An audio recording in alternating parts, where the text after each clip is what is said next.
sorry. I'm so damn sorry. I had a lot of fun doing the 2 Christmas specials the last 2 years, so I figured, why not? Let's do a Valentine's Day special. Now hold on, I know. This one is really extreme for this channel and probably the most violent, bloody, gory, it's up there with all that movie we've done. Today is a day about showing some love, so I wanted to show love to one of my most favorite slasher movies of all time. My Bloody Valentine is from 1981, and it's an 80s horror slasher movie released on February 11th, 1981. Directed by George Mahelka, this was a Canadian film, and it was shot in Nova Scotia. Movie was originally called The Secret, by the way. This has a remake which was, it was okay, but we're not going to talk about that one today. There's also a band named after this movie, but I've never heard them.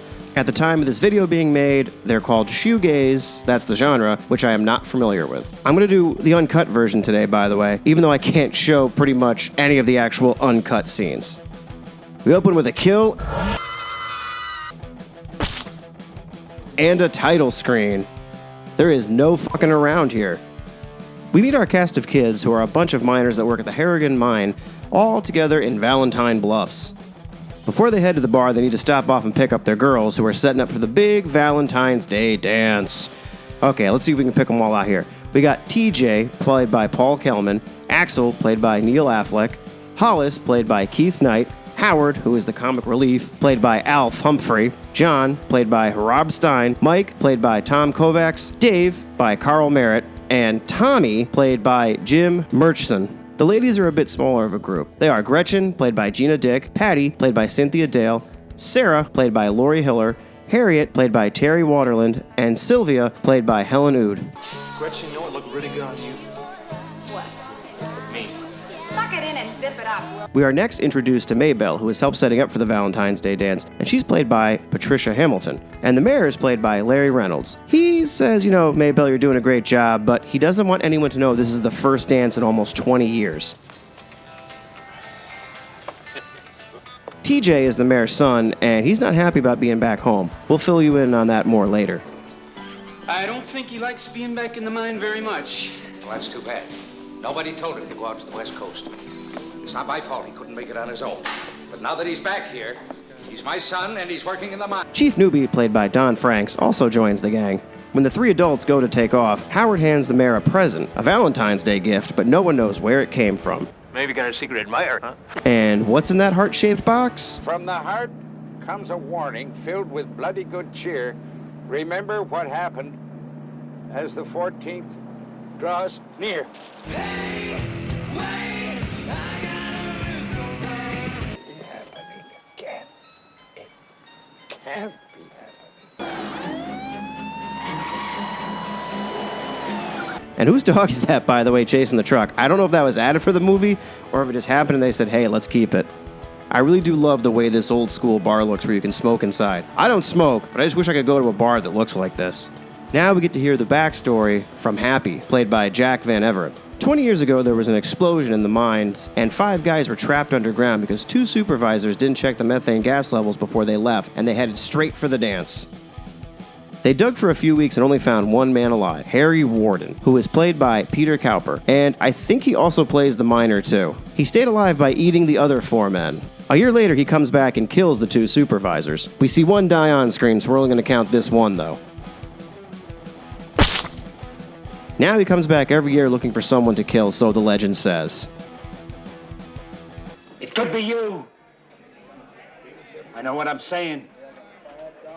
Forget about having a party at all on Saturday night. Or you may not live to see daylight. Howard loves a good horror story. Okay, real quick, now let's explain who's dating who. Harriet is dating Michael. Hollis is with Patty, Sylvia is with John, and Axel is with Sarah. But Sarah used to be with TJ, so there's a weird love triangle we got going on here. The mayor and the chief bring the heart to the city coroner, and he tells them it's the heart of a young girl about 30, which is obviously our girl from the beginning. Remember Harry Warden? Those were terrible murders. God, I thought they locked him up in Eastfield 20 years ago. Now they need to find out if Harry escaped. I wonder if he was inmates with Michael Myers by any chance. How crazy would it be if all those people that escaped in the beginning of Halloween, that one of them was Harry? Okay, sorry, I'm trying to connect too many universes once again. Sorry, let's get out of here.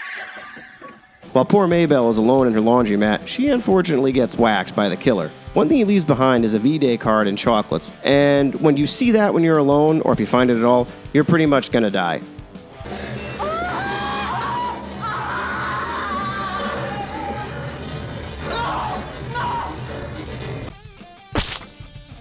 The boys are hanging out at the junkyard after the bar making some kind of snack. Didn't expect a dueling harmonica battle in this movie. Wonder if John Popper is going to show up.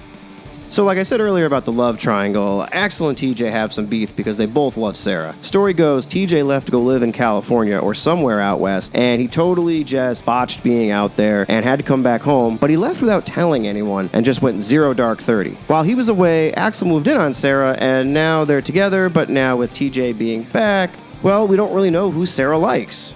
TJ is having a hard time adapting to being back home, essentially.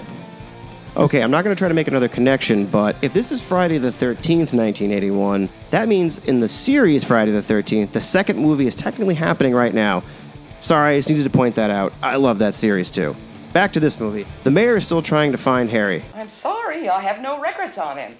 Look, in 20 years, any number of things could have happened. Now, if this Harry Warden was committed, as you say, then he's simply no longer here. Cut down to here, slid up to there. I may not get out alive. Foreshadowing. Chief Newbie finds Maybelle. Probably can't show that because it's pretty bad. Oh, and he left a note inside her body saying to cancel the dance or else. So the mayor says, The dance is canceled. Down in the mine, Axel and TJ have another headbutt while working. So TJ says, you know what, man? I'm going to go woo Sarah. TJ tells Sarah how he messed up out west and he's totally sorry for not calling her and everything that happened. And he loves her. Ah, jeez. In light of the dance being canceled, the kids decide to have a party of their own at the mine recreation room. In the mine. That'd be great. Where technically Harry would be hanging out on Valentine's Day if the legend was true. Happy says don't do it, and you'll be pissing on Harry's legend. We're gonna have ourselves a party.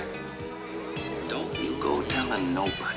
Happy decides to go set up a fake Harry dummy to scare the kids. And it goes really well until...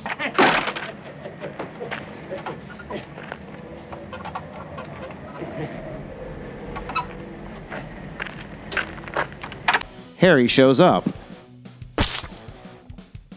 So the party kicks off, and I guess nobody used the door where the dummy Harry was hanging. So I guess, sorry Happy, that plan wouldn't have worked anyways. Assholes. Now people start to go their own way, and you know what that means. Dave is the first to go. Who is that? Chief gets another box of candy with a heart saying, "Stop the party." Stop the party. What damn party? Man, this miner's moving pretty quick. Back at the party, Axel and TJ rumble once again over Sarah. Tell him. Tell me what?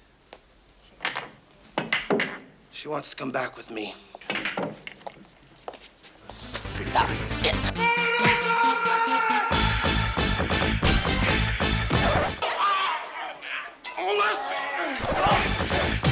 Shit! You guys, knock it off! Get out of here!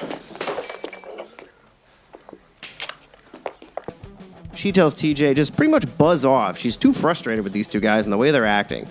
Kinda odd because earlier she was totally into him. Come on, loosen up. Let's have fun. We're at a Valentine's party, for God's sake. I guess I'll punch you myself. Well, while that's going on, Sylvia and John are about to go get funky No, I meant a couple of beers. when he goes back for some beers. And now that's when poor Sylvia gets it. Oh, by the way, I keep saying Harry or the miner because at this point, we still don't know if this really is Harry Warden or if it's someone using the legend to kill these people. Hey, girls. Yeah! What is this?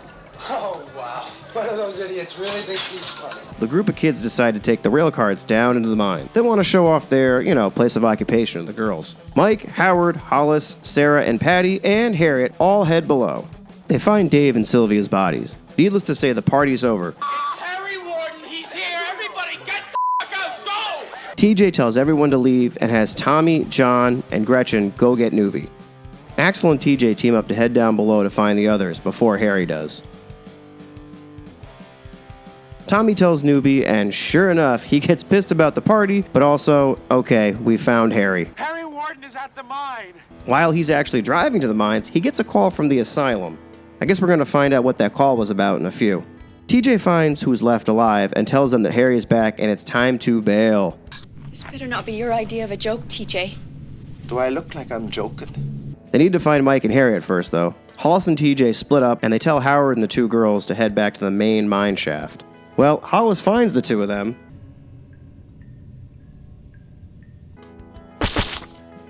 And as for poor Hollis, well, he doesn't make it either. I really liked him too, actually. After seeing what happened to Hollis, Howard takes off and leaves Patty and Sarah alone. Howard, you bastard! Axel finds them, and they head to make their way out. They make it back up with TJ, and they head to the elevator. Harry busted it, though, so they decide to climb out using a shaft ladder. And then they find where Howard ran off to.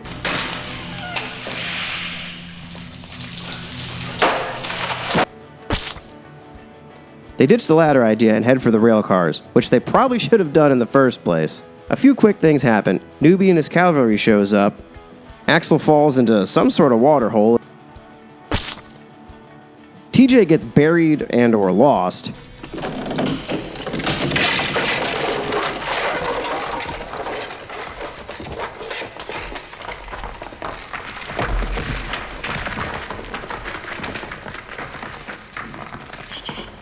And then Harry gets Patty. TJ finds Sarah, and not to give away the ending off just yet, this is the only scene where I actually thought TJ may be the killer. But then Harry pops up again, and we get the final battle.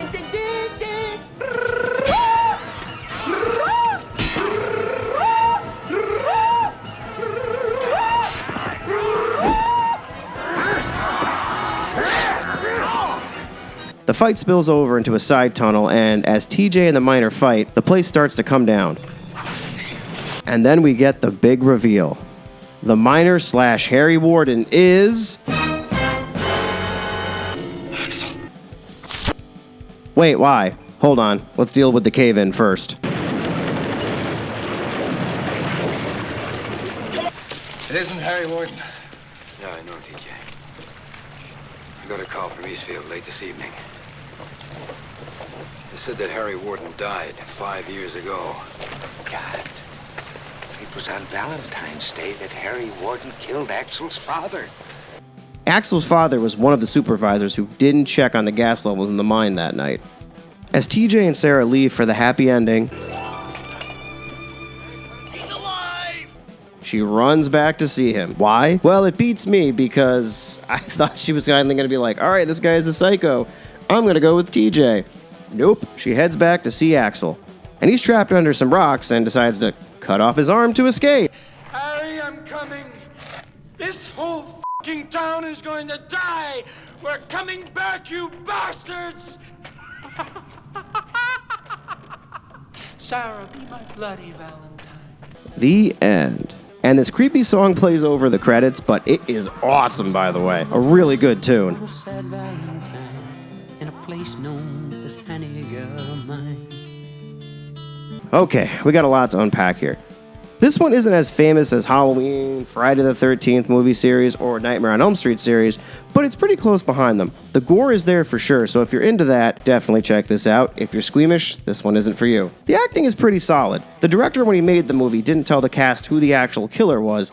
That way, when the big reveal came, everyone would be shocked, and, there wouldn't be any, weird tip-offs here and there. As far as the rest of the cast goes, they're all pretty believable people. The whole time, I thought it was an escape of an insane asylum type movie, but then we get this reveal with Axel, and it's like, oh crap, it's like a revenge movie using a legend. Back the f*** off, man. Do I recommend this one? Yeah, of course I do, if you really like that horror 80s slasher genre. And this is probably actually my favorite one in that genre. So grab a couple beers and some Valentine's Day candy, and definitely check out My Bloody Valentine.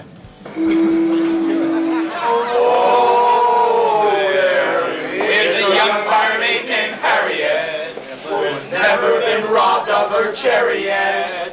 Oh, try as she may, this girl can't get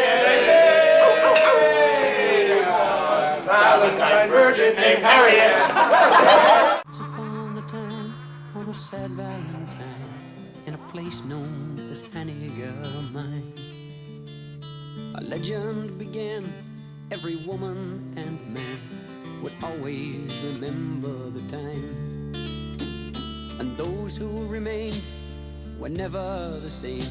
You could see the fear in their eyes. Once every year, as the 14th draws near, there's a hush all over the town. Or the legend they say on a Valentine's Day is a curse that'll live on and on, and no one will know as the years come and go of the horror from long time ago.